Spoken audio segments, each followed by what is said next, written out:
All right, guys, what's going on? Welcome back to the Everything College Football podcast. Today, me and Nick here will be doing our first NFL mock draft of the 2024 cycle. We'll be going in-depth on the first 10 picks. Then we'll open things up a little bit for a little bit of discussion for the rest of the mock if you'd like to skip to the end to kind of check out just the selections.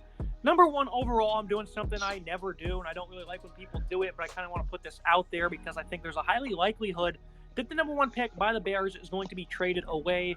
Ryan Poles was able to make that deal with the Panthers last year. Ended up being a great win for him, but maybe a win-loss because you don't know what to do. Do you take a quarterback and you trade it away? I think the Falcons here are going to be that one shocking team that's going to move up and take Caleb Williams, generational prospect in many's eyes. A guy who's an elite-level improviser, top-notch arm strength, some really good speed, phenomenal decision-maker, calm feet in the pocket and under pressure. Of course, he has great velocity as well. I feel like the Falcons are kind of in a position to be able to do this. 7-10 season with, pretty subpar quarterback play. You have Bijan, you have Kyle Pitts, you have Drake London, a great abundance of talent. You also have a pretty impressive offensive line as well. I think the Falcons are going to be the one that trades up for number one overall, Nick. Not many people at all are going to say that. No one's going to expect this. I think if a team's going to trade up to number one, it's going to be one that we don't expect. Atlanta, no one expects it. I think the Falcons have a great opportunity here to make this trade. They have enough capital, in my opinion, to make the move. I'm in the same boat as you. I think that the Bears should trade out of this pick. I think Justin Fields still has enough time left to develop and be a true NFL star. I think he showed a lot of flashes this year of progress. He looked stronger, looked better, and made better decisions in the pocket. I don't think the Bears should give up on him at this point in time. I think they should trade down and get some more picks, potentially another first-round pick next year, have 2 first-round picks this year and next year, and be able to restock, continue to build weapons and develop the team around Fields. As for the Falcons and Williams, I think the pick makes a lot of sense here. Caleb Williams, 6'1", 215, won the Heisman Trophy in 2022. Didn't have the best season in 23, but I also think USC sort of let him down with some of the talent around him. Arm talent to make every single throw accurate, very nice velocity, throws into great tight windows, really solid in the pocket. He's very athletic as well. He can escape the pocket if he needs to. He has that right balance of when to leave the pocket, when to stay in the pocket. A very, very physically strong player, great tools to be that X-factor star quarterback that this team needs in the Falcons. The Falcons, they really are, in my opinion, a quarterback away from being at least competitive in that, very competitive in that division with a new coach coming in. They have the weapons, like you said, with Kyle Pitts and Bijan Robinson. The defense, I think, was pretty decent. All things considered this year. They really just had a poor coach in Arthur Smith, and now they can bring in a new coach and begin to develop this team. Caleb Williams would be a great fit for the Atlanta Falcons. That offensive line as well, not talked about enough.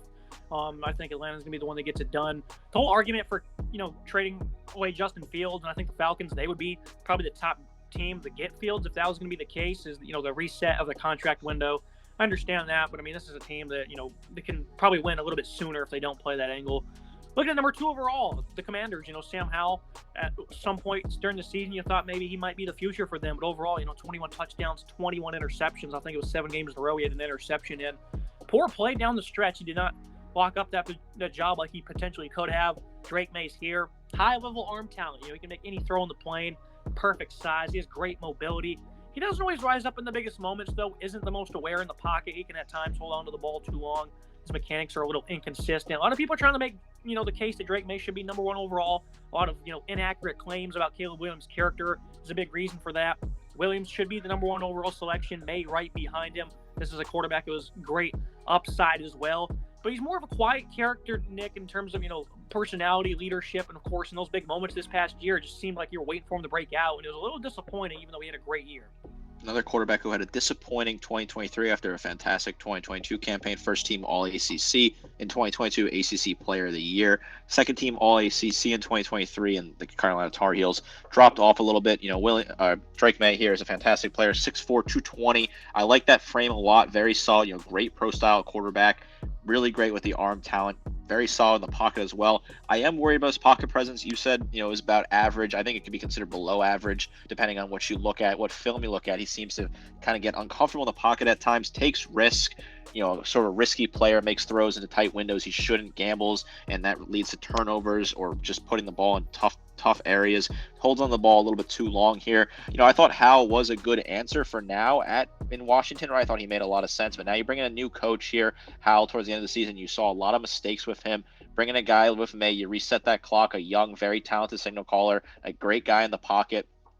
at times with the pure size he has to look over the offensive line and find those reads over the middle. Washington will bring in a new coach. They can have a new coach and quarterback and begin to head the right direction. I thought the defense was solid at times for Washington. I thought the running back room also showed some glimpses of potential so that this Commanders team could be closer to competing than we expect. Look at number 3 overall, the New England Patriots. They need a quarterback, quite frankly. Mac Jones has been, another disappointment. Bailey Zappi's also had some very similar struggles.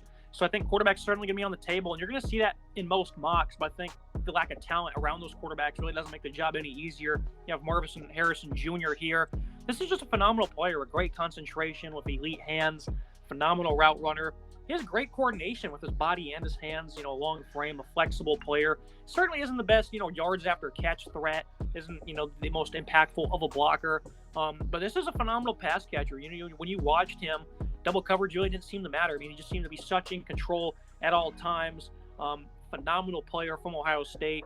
Bill Belichick, I absolutely love him. I thought he did a great job in his lifetime as a coach. But, he didn't really leave this roster in the best of shape. Seemed like he was just kind of having fun out there, drafting all over the place. Made no sense at all. And now this talent is kind of in disarray. And I think Marvin Harrison's a good, stepping stone to try to get that pointed in the right direction for Gerard Mayo's team. Do you think they'll pull the gun on the quarterback, though, Nick? Of course, I did this selection. I went with the wide receiver. Was that the best option? I think Marvin Harrison Jr. is the best option. People rag on quarterbacks like Mac Jones and Bailey Zappi. When you don't have weapons to throw to, it makes your job, 10 times harder, if not even harder than that. Marvin Harrison Jr. is a pure wide receiver prospect, one of the best I've graded in my times looking at prospects. 6'4", 205, Dublinikoff winner, an incredible player that you saw at Ohio State. His route tree is fantastic, really high football IQ. Slots in perfectly at the X.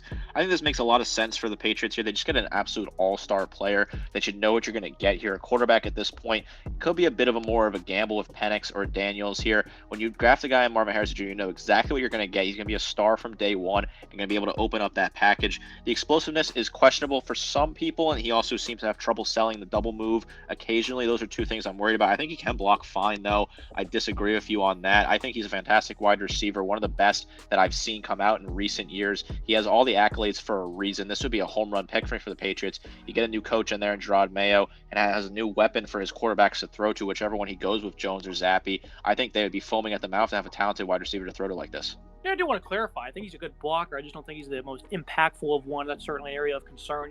When you got so many few negatives, you got to kind of nitpick there. So that's for that one. Looking at number 4, the Arizona Cardinals, Kyler Murray, sticking with him. That's the only option here. They do not need to go down the route of a quarterback one bit. They need to continue to build around this young player that's certainly a little overpaid, certainly, but they also need to improve this roster significantly. You opted to go with Rome Odunze here, Nick, from Washington, a physically dominant pass catcher, great at winning one-on-one, even when he's covered due to some phenomenal body control. The focus, the route running, the speed is highly impressive. He's not going to always win versus double coverage, though. It's tough versus press coverage. You can usually stall him when it's really, lock solid. Doesn't have great initial twitch either. But downfield, this is a guy that seemed to, even when covered, make plays for his football team. I certainly think the Cardinals will be looking to trade up, though, to land Marvin Harrison if quarterbacks go 1 and 2. I think ultimately that's what they'll end up doing. I think they'll probably go with a tackle. I think Joe Alt being on the board is too much to pass up. You're going with Odunze here, though. I thought Alt was a high possibility pick here, but I'm going with Odunze. I think he's just a talented player. We need to have weapons for Kyler Murray. A lot of question marks about Murray's competitiveness and overall what it's fit in Arizona here. But again, another guy that's lacking weapons, that you have a talented wide receiver here that you can grab. We saw it at Washington. Odunze was fantastic. Just a really talented player top to bottom. The route running is incredible. Downfield speed is really good. The run after catch is also really solid. We saw that in glimpses in the playoff as well. He's a very solid yard after catch. Incredible numbers there. The twitchiness, explosiveness at the line of scrimmage, yes, I'm worried about that as well. I think that's something that's very evident in there. Sometimes struggles against double coverage and the press coverage, but overall I think he's just a talented wide receiver top to bottom. Great body control, high point specialist, just an incredible wide receiver that can dominate one-on-one. If he gets the opportunity in the NFL, I think he'll have more chances to have that one-on-one coverage domination there. Very talented wide receiver, bringing a weapon for your young quarterback here. Give him an opportunity to have a guy to throw to, and this is perfect guy to throw to. Speaking of perfect guys to throw to, number 5, the Los Angeles Chargers. One of Brock Bowers, this is a team that has, a frustrating cap situation. Tom Telesco really kind of screwed up that roster. It's still in relatively good shape. You're really not sure who's going to be around, though, come April's draft. I think, regardless, they're still going to need a tight end. Gerald Everett's been solid. Donald Parham as well. But those guys aren't exactly game changers. This guy in Bowers Great speed, gets up the seam in a hurry, high-level hands, weaves through traffic highly impressively. Great yards after catch. His strength is phenomenal. The focus, the concentration, the balance, the athletic ability. Greatest tight end I think I've ever seen play the game of football, Nick. I think the Chargers with Justin Herbert would be a phenomenal fit for him. A player who certainly had a bit of a down season last year, and the receiving room is still overall pretty solid. But, again, the cap situation probably leaves a lot of uncertainty there. There's no uncertainty here. Brock Bowers is a future Pro Bowler.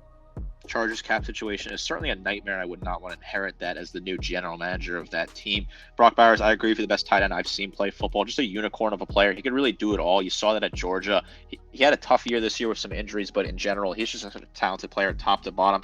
You saw it all over the field. He can really do a whole lot here. Dominant after the catch, great ball skills, really good at beating zone, really fantastic athleticism and strength top to bottom. His route tree could use a little bit of work, but overall, I think he's just an incredible player. Big physical tight end there. You slot him in the inside, kind of a blend, Sam Laporta, George Kittle type blend. Just a guy who's going to dominate, Travis Kelce, another name you want to throw in there, just throwing out the 3 best tight ends in the league. He could be better than all 3 of them if he puts in the entire work ethic and gets that full potential. I think he can. Bowers is an incredible player. Drafting him at number 5 makes a lot of sense for me. I think he certainly will reach that level and then some. Looking at the next pick, the New York Giants have a lot of question marks here, potentially a quarterback for them, but I think with Joe Alt on the table, he seems to be the most surefire thing when it comes to the offensive line in this year's class. A bookend pass blocker, great combo of size, athletic ability, moves very well laterally, great strength, nice zone run blocker as well. You certainly need some better balance when it comes to his hand placement and some of these more powerful rushes.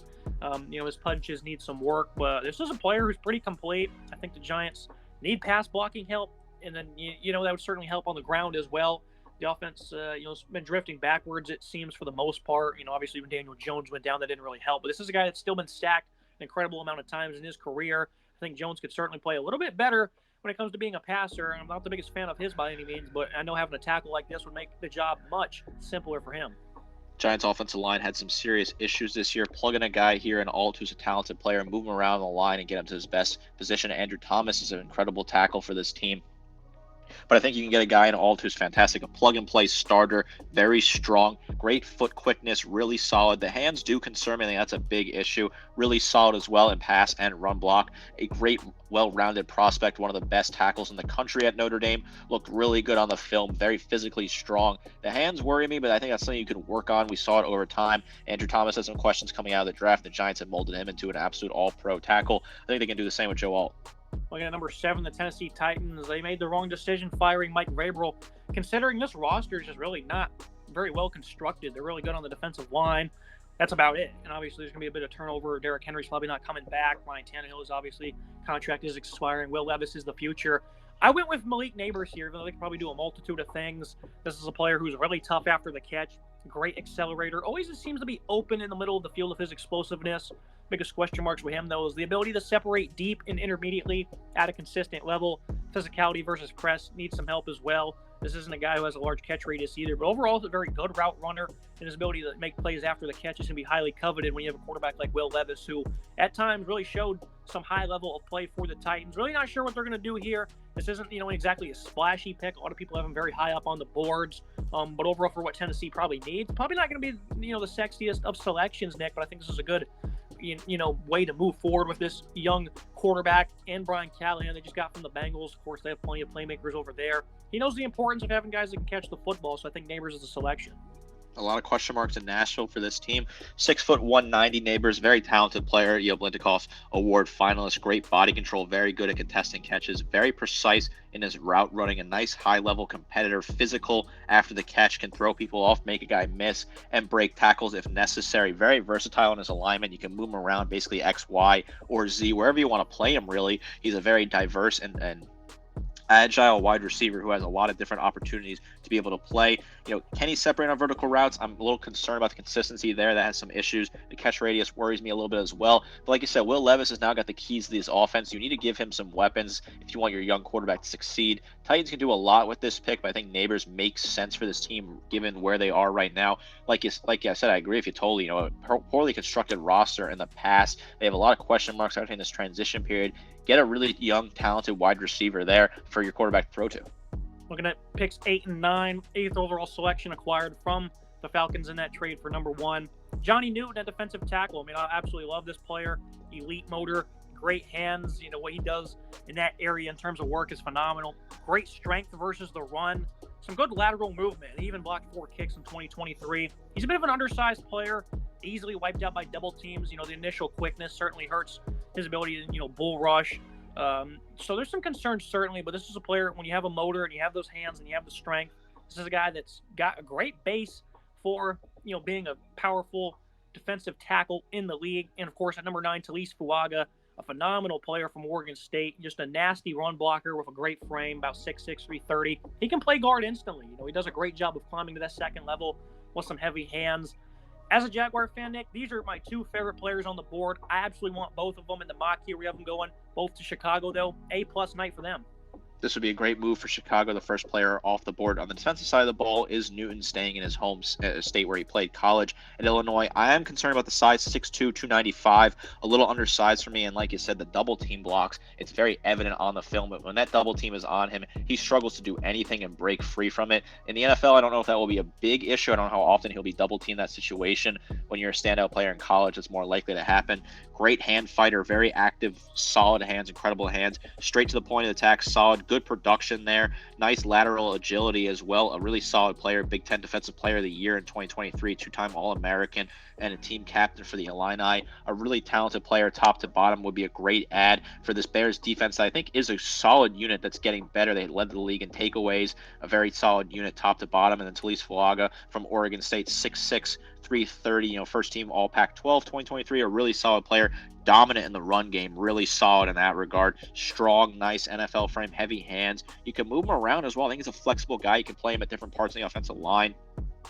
A little concerned about his pass protection. I think there are some issues on that on the film. You get a little concerned in what you see, but overall, the footwork could use a little work as well. But I think Fuaga is a fantastic player as well. If the Bears can get these 2 players back to back, this is an A+ night for them. I certainly would grade it at that. This would be very helpful on both sides of the ball.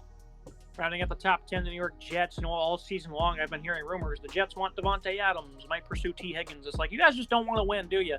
Offensive line's no good. Olu Fashanu, though, can certainly help upgrade in the pass protection department. Good combo of size, the wingspan, like his motor. Really anchors well in pass pro, a strong lower half. He's not really that good as a run blocker, though. He's never really stood out in that area of his game. He's never really a people mover.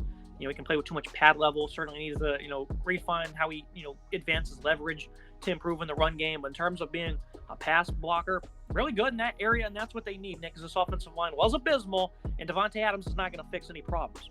I agree with you. Devontae Adams doesn't make a whole lot of sense for this team. Olu Fashanu is a great player out of Penn State, 6'6", 325, Big Ten Offensive Lineman Player of the Year in 2023. Prototypical size, the fantastic wingspan, like you said, incredible, really great lateral agility during protecting against pass rushes. Really good in pass protection, a solid anchor, high motor, high energy guy, really nice range. The run game protection does worry me. I think there is some issues. Limited movement on the line of scrimmage. Occasionally plays at a high pad level. Does not look great in pass protection at the time. Would overstep a little bit and get a little out of position on some of those plays, which is not really ideal if you're a Jets fan. But I think this is a team that needs a lot of help on the offensive line. You're getting a guy in the top 10 here who's a really talented player. Potentially could be the number 1 offensive lineman in the class, depending on how you look at it and grade it. I like this pick a whole lot for the Jets. Now opening up a little bit from 11 to 16. Some of notable selections here. Jared Verse to Minnesota, a guy that plays, plenty of tenacity off the edge. Vikings need a lot of help on that side of the ball. A couple more quarterbacks as well. Liatu Latu, another phenomenal edge rusher, was the highest graded player in college football this past season. Very good player. He certainly missed 2 seasons with a neck injury, but he's got some good pass rushing moves, and he also has a good bit of energy. That isn't the worst run defender either. More importantly, though, it's key on these quarterbacks. Michael Penix going number 12. The Broncos have completely botched the situation of Russell Wilson. They pay him money, and then they say they don't want to pay him, and the relationship is just completely fractured at this point. Obviously, Sean Payton's not a big fan of his either. Michael Penix, obviously, morale's going to be down a little bit after a disappointing national title game. Let's not get it twisted, though. This is still a battle. Hardened player, good leader, incredibly strong arm with some great accuracy. Certainly his ability to, diagnose what Michigan was throwing at him, which was an NFL-type defensive scheme. Certainly a little puzzling, but I think if you can get him involved with some NFL coaches, he's going to continue to progress. I think Penix will be a good starter at worst. Jaden Daniels, a player that certainly has some concerns with his ability to read a defense. Obviously, he made great plays all year long en route to a Heisman Trophy. Arm strength isn't the greatest, though. Often puts himself in harm's way in the run game. You can certainly coach that out, of course, but operating through the pocket, going through progressions has certainly been iffy for him, and I think that's going to be the biggest red flag. That's why I think he falls to 13 with the Raiders. Well, I'm not fully convinced that we're going to want to take a quarterback, but if, Aiden O'Connell doesn't really, stand out for them in 2024, they could be in a bad situation. Two quarterbacks here in Penix Jr. and Daniels. Penix Jr. is a fantastic player, 6'3", 213, great tight window thrower, very high football IQ, beats the blitz when he has to, prototypical pocket passer, incredible arm. Accuracy, a little concerned at times, but in general, I think he's a really top player. The biggest thing for me with Penix is the injuries. Will NFL scouts and GMs be concerned with the season and the injuries he suffered at Indiana and in the past? That's a tough thing to come back from. Obviously, you saw him come back and play fantastically at Washington, but those injuries do add up over time and limit your lifespan as an NFL quarterback. Something to keep an eye on if he falls due to injury concerns. Jaden Daniels, Heisman Trophy winner, 6'4", 200 pounds.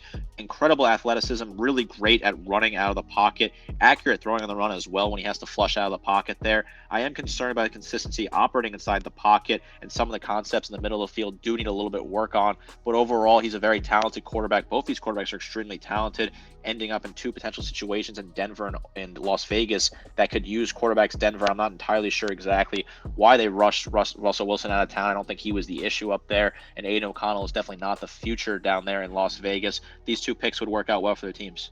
I think Aiden O'Connell's an interesting player. Looked really good at times, also looked really bad at times. Looking at the back half of this first round, Troy Fautanu from Washington. The Jaguars need some help. They're probably going to move him to the interior. The Bengals, their pass protection also kind of drifted back. Orlando Brown really wasn't all that stout for them. The Rams, a team that really needs help at the cornerback position. First time of having a first-round pick in a long time. Kool-Aid McKinstry for them. I think this would be a great pick for the Rams. Smooth, fluid athlete. He was very well laterally, very good tackler in the run game as well. Impressive press man. His ball skills and the patience also really stand out. I think, McKinstry is a nice player that can really provide a lot of upside, especially for the Rams, who have done a great job coaching over there. After losing Jalen Ramsey, this seems like an ideal player who can kind of, fill that void. Brian Thomas for the Eagles, giving them another slot receiver. He's got some good speed. I think he can certainly make plays for them across the middle. Byron Murphy for the Cowboys. What's Dallas ever going to do? It's always fun when you do mock drafts for Dallas because you just don't know what's going to happen, and you just think there's always interesting pairings. A strong, powerful interior defensive lineman help out against the run. What are your biggest conclusions on the back half that we came to here, Nick? Obviously, it's just a 1.0. A lot's going to change. Some of these picks aren't all that impressive, but it feels a lot of needs for most of these teams. Kool-Aid McKinstry to the Rams makes a lot of sense for me. Back-to-back corners at 19 and 20. Nate Wiggins as well to the Steelers. I think he's a good NFL-ready player for the Steelers, plug-and-play kind of guy. Byron Murphy at Dallas, I think it makes a lot of sense. Keep him in the state of Texas. Jerry Jones, bring in a guy who's just really solid at blocking the run there in the middle. Dallas Turner to the Texans at 23. That's a team that's heading in the right direction under DeMeco Ryans. We saw them make the playoffs in his first year. They already have Will Anderson. Might as well get his partner from college. Dallas Turner, the two of them getting after the quarterback. I would not want to play against that Texans defense that's only going to get better over time. Some other talented players, Troy Franklin to Kansas City. Give Mahomes some weapons. Franklin, a really good value wide receiver, considering there'll be a lot of wide receivers already taken off the board here. 4 or 5 guys gone. If you can get Franklin at 20, I think that makes a lot of sense. Then one other player I want to look at, Kalen King at cornerback for the San Francisco 49ers. The Niners have a very incredible roster top to bottom. I think offensively they're just fine. I think Brock Purdy is a great long-term option for now. I think you can bring in a guy like King to help kind of work on that secondary, which has some questionable plays at times. We saw that against the Packers in the playoffs. That could be a nice home run pick at 31, 32, wherever the Niners end up. Yeah, you look at Troy Franklin, nice X that, has got some good speed out wide for the Chiefs. They've obviously still made this run in the playoffs. They're part of the Final Four with a pretty subpar receiving core. Adding another talent there in Franklin would be great for them. Arizona Cardinals are going to be quiet winners, I think, in round one if they play it properly. With these 2 first-round selections, obviously Houston did a lot better than they would have hoped. Picking up Chris Braswell off the edge, though, is going to be no slouch one bit for them. I think Graham Barton, the Tampa Bay offensive line, how far they were able to make it with that poor of a unit. Highly impressive for them. Love Kalen King, like you alluded to. The Lions, they need to improve that secondary. Anias Rackstraw, a guy who has tremendous ball skills out of Missouri. And then to kind of round things out here, the Ravens. A.D. Mitchell, obviously receiving room for Baltimore, I think, continues to need a little bit of turnover. They have plenty of speed, plenty of undersized guys. A.D. Mitchell also has speed, but he's got more physicality and some more size. And I think that'd bring some versatility to the room that they don't currently have. Of course, they tried that with guys like Tylan Wallace, and they haven't exactly panned out. I think, Lamar is playing very good football, and for him to continue to do better, I think A.D. Mitchell will be a nice pick there. Overall, pretty solid first mock draft here, Nick. Obviously, there's a lot of impressive talents, and I think a lot of guys, maybe like Chop Robinson, are going to backdoor their way into the first round. There's going to be a lot of change here, especially in that second half of the mock. Overall, I'm pretty happy with this. I think the Bears, if they were to trade down to 8-9 and get those two players, A+, already won the draft. I think this is pretty solid overall. Offensive overhaul for a lot of these teams, though. I like this mock draft a whole lot here. Obviously, a lot's going to change with the Senior Bowl and the Combine. We'll get more information on players. Players will rise. Players will fall. Sort of things like that. A lot of defensive on the back half of this draft. A lot of wide receivers in the first round as well. How many of these guys will actually get taken in the first round? A lot of quarterbacks as well. A pretty solid quarterback class top to bottom here. I think the Bears do really well in this draft. I think the Jets do well as well. The Jets have been doing really phenomenal drafting the last couple of years. We've been big fans of the work they've done. I think some other teams that do successful here, the Texans have a nice draft with getting a guy like Dallas Turner. I think the Cardinals have a sneaky good draft, potentially with 2 first-round picks. They could potentially use one of those as trade fodder. I think some other teams on the back end, San Francisco, the Ravens, they get needs. They fill some and flush out some of their talented teams. The QB placement for us is a lot different than what we're seeing. Seeing a lot of Jaden Daniels going top 3, a lot of Bo Nix going into the top 15. I think this is more appropriate for right now. I think New England's certainly going to be in the hunt, but I think the right decision would be going with the pass catcher. But I also have the Falcons trading up number 1. So we're going out of the box still. It's a fun little mock we did here today, Nick. A lot to unpack. Draft season should be fun. It's finally here. Well, sort of. We still got a couple games left, but pretty much for us college folks, it has arrived. My favorite time of the year. I'm super excited to continue covering this draft with you and looking at these incredible prospects. Make sure you guys like, comment, subscribe. See you next time. Always the best when you can do the draft stuff.